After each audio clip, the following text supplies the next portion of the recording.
मोथा की स्त्री ठीक दशानन की तरह है, एक सिर काटोगे दूसरा सिर निकलेगा। आप एक निराई करोगे, दूसरी निराई पर आपके लिए फिर से तैयार हो जाएगा।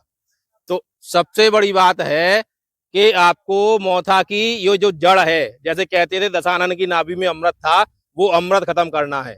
ये जड़ है, इसके लिए अमृत के रूप में है। ये जड़ आपको खत्म करनी है। जब तक ये जड़ खत्म नहीं होगी, तब तक आपके ये मोथा घास आपके खेत से खत्म नहीं होगी। और सबसे बड़ी बात, हर दवा इसके लिए नहीं है कि इसकी जड़ को खत्म कर सके। ऊपर का हिस्सा तो आपका खत्म कर देगी, ये तो खत्म कर देगी, लेकिन ये जड़ है, इसको खत्म नहीं करेगी।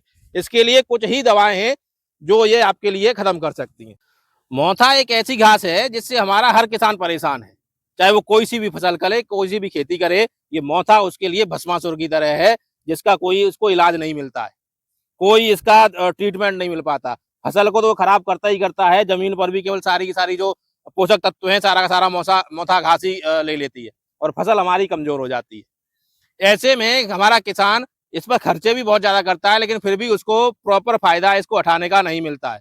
आप ये देख पा रहे हो किस तरह की इसमें अभी मोथे की घास की स्थिति है, और इस मोथा को नष्ट करने के लिए तमाम तरह के उपाय करता है, लेकिन नष्ट नहीं होता है। आज हम इन्हीं चीजों पर बातचीत करेंगे कि किस तरह से हम इस मोथा की घास को हटा सकते हैं, किस तरह से इसका परमानेंट सॉल्यूशन कर सकते हैं। अभी कुछ खेतों में हमने वो अप्लाई किया हुआ है, तो पिछले 3-4 सालों से उनमें खेतों में वो मोथा घास नहीं हुई है। अभी एक पड़ोस के खेत में भी अप्लाई किया है 10 दिन पहले, तो उसमें चल के देखेंगे उसकी स्थिति कैसी है, किस तरह की अभी उसमें स्थिति बनी हुई है, और किस तरह का उसमें असर हो रहा है कि मोथा भाई किस स्टेज में है।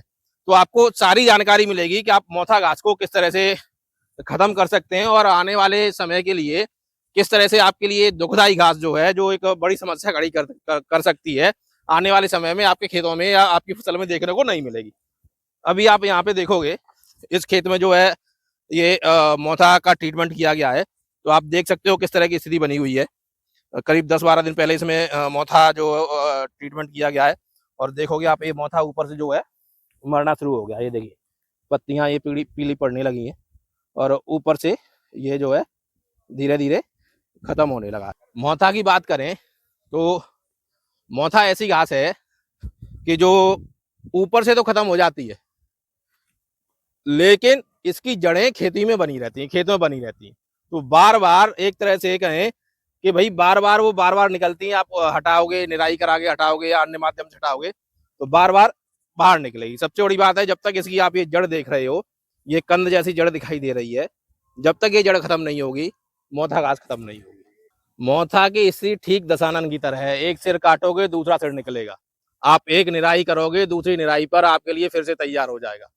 तो सबसे बड़ी बात है कि आपको मोथा की ये जो जड़ है, जैसे कहते थे दशानन की नाभि में अमृत था, वो अमृत खत्म करना है।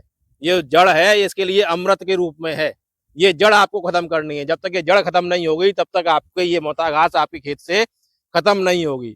और सबसे बड़ी बात, हर दवा इसके लिए नहीं है कि इसकी जड़ को खत्म कर सके। ऊपर का हिस्सा तो आपका खत्म कर देगी, ये तो खत्म कर देगी, लेकिन ये जड़ है, इसको खत्म नहीं करेगी। इसके लिए कुछ ही दवाएं हैं जो ये आपके लिए खत्म कर सकती हैं। मोथा घास जिस खेत में भी हो जाती है, ये मान लीजिए फसल पर 60-70% तक प्रभाव डालती है।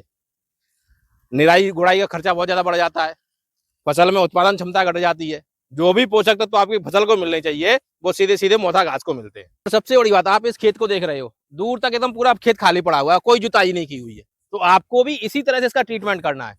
इस खेत की बात करूं, इसमें आलू थे, आलू की खुदाई के बाद इसमें मक्का किया गया, और मक्का की खुदाई के बाद में हल्की फुल्की जुताई करवाने के बाद में खेत छोड़ दिया गया।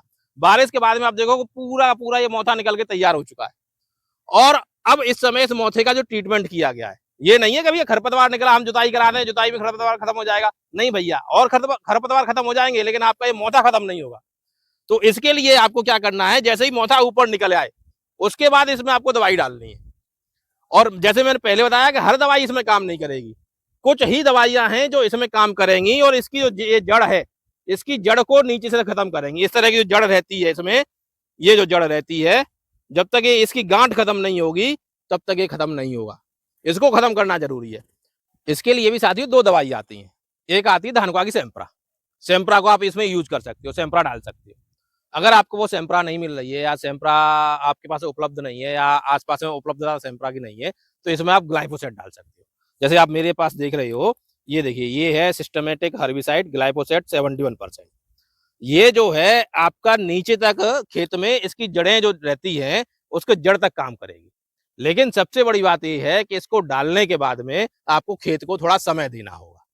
ये नहीं है कि आपने डाला और अगले थोड़ा बहुत ऊपर आपको सूखता हुआ इस तरह का खेत की स्थिति इस तरह की दिखाई दी और आपने उठा के जुताई करा दी। ये चीज़ आपको नहीं करनी है। इसमें आपको कम से कम 20 से 30 दिन का समय देना होगा। क्योंकि ये जो ग्लाइफोसेट है, इसका जो असर है, इसके बाद में आप जो फसल करोगे उन पर भी जाने का चांसेस रहते हैं। उनको भी ये प्रभावित कर सकता है।